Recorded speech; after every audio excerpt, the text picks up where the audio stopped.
Hi everyone, welcome to Money Finesse Mindset episode 6.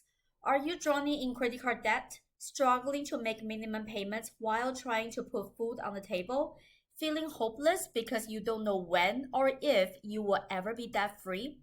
Rhetorical questions like this are staples of the ads you have probably seen or heard from companies promising debt relief.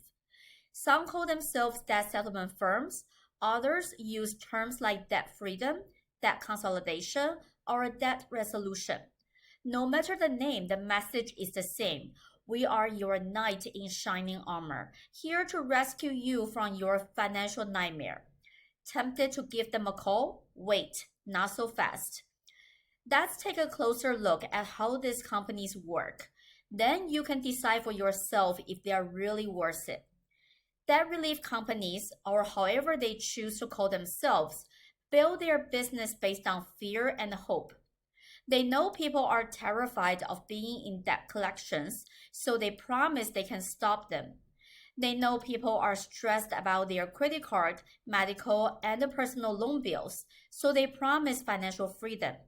Lastly, they know people simply don't have enough money to repay the debt, so they promise to negotiate settlements with creditors to reduce the debt. Stopping collection efforts, becoming debt free, paying less than the full balance, these are strong selling points, but the downsides, they are conspicuously missing in the ads. Many people reach out to debt relief companies when they still have good credit scores. Just a quick note, a good credit score doesn't mean someone is financially healthy. It just means they have been making payments on time, even if it's only the minimum. So it's entirely possible that a person is drowning in debt while having an excellent credit score. I talked about credit scores in more depth in an earlier episode, so check that one out if you are interested in the topic. Back to my point. Many people still have good credit scores when they signed up, but soon enough, their credit scores will take a major hit. On top of that, debt relief companies are not cheap, and you may need to pay tax over the forgiven debt.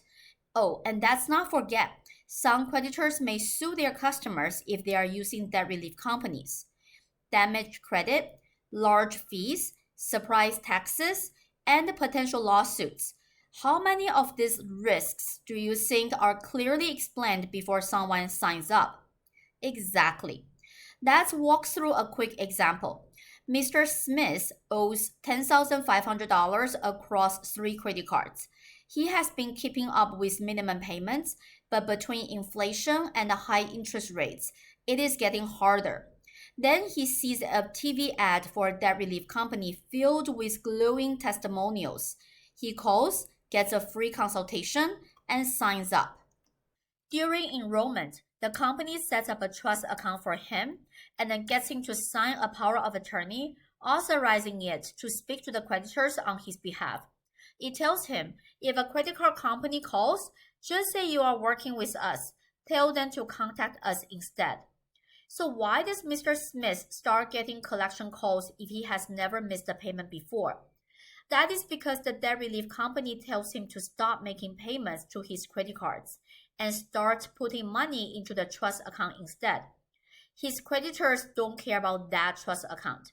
Since no payment comes in, they cancel his credit cards and report missed payments to the credit bureaus, which drags his credit score down. Creditors prefer full repayment, of course, but they also know that is not always possible. So they have an internal guideline for what they will accept in a settlement. Just a quick note, a settlement is a way to get out of debt by paying less than what is owed. It is a very common practice. Now back to each creditor's internal settlement guideline. You might be surprised to know that it is an open secret in the debt collection world. So when a debt relief company says it will negotiate, it is often just following a known script. Sure, there might be some back and forth, but usually it already knows where things will land. Eventually, when enough money builds up in the trust account, the company uses it to settle with creditors and collect its fees. Typically, that fee is 15 to 20% of the total debt enrolled, a very steep price. Now, in our hypothetical case of Mr. Smith, his total credit card debt is $10,500. The debt relief company charges a fee of 20%. It negotiates a 60% reduction with all three credit card companies, meaning Mr. Smith only needs to pay 40% to resolve the debt. Let's run some numbers. With a 60% discount, the forgiven debt is $6,300. That means the settlement payment is $4,200. The debt relief company collects its fee of $2,100. Altogether, Mr. Smith spends $6,300 to get out of his debt of $10,500. What do you think? Is that a good deal? On the one hand, Mr. Smith clears his debt for much less than what he owes, and he doesn't have to handle the discussions himself. When collectors call, he can just point them to the debt relief company. But on the other hand, once he stops paying his creditors, his credit score takes a big hit. The Internal Revenue Service treats each forgiven debt of $600 or more as taxable income. With a 60% discount, Mr. Smith's total forgiven debt is $6,300. Because each individual account has more than $600 forgiven, he needs to report all of them as income when he files his tax return. To top it off, one of his creditors has a policy of suing its customers for using debt relief companies. While the lawsuit ultimately gets dropped due to the settlement agreement, it is still a very scary experience. And let's not forget the fee of $2,100. If you are Mr. Smith, do you feel like you got a good deal? Unfortunately, many people are not aware of these downsides until it is too late.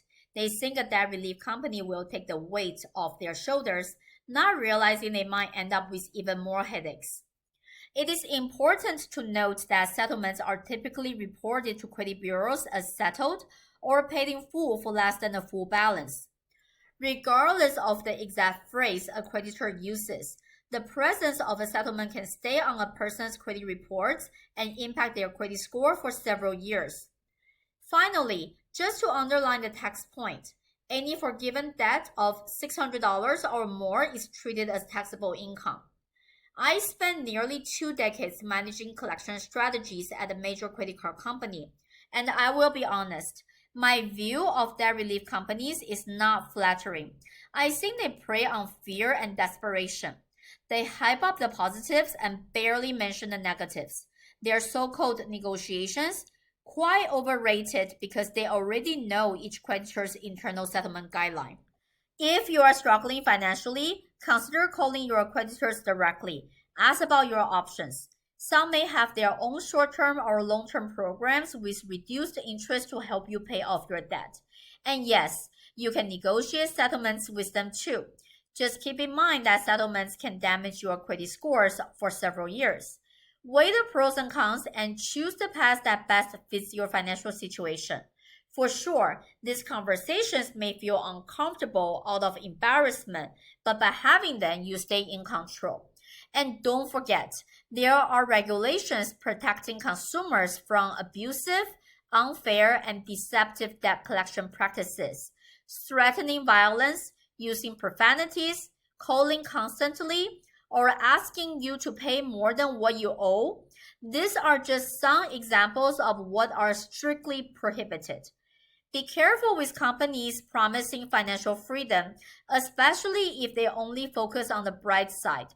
After all, overpromising often leads to under-delivering and disappointment. By understanding your options and knowing your rights, you will be equipped to make informed decisions that help you get back on track. I hope you find this episode helpful. Don't forget to like, share, and subscribe. Have questions or comments? Drop them below. See you again soon.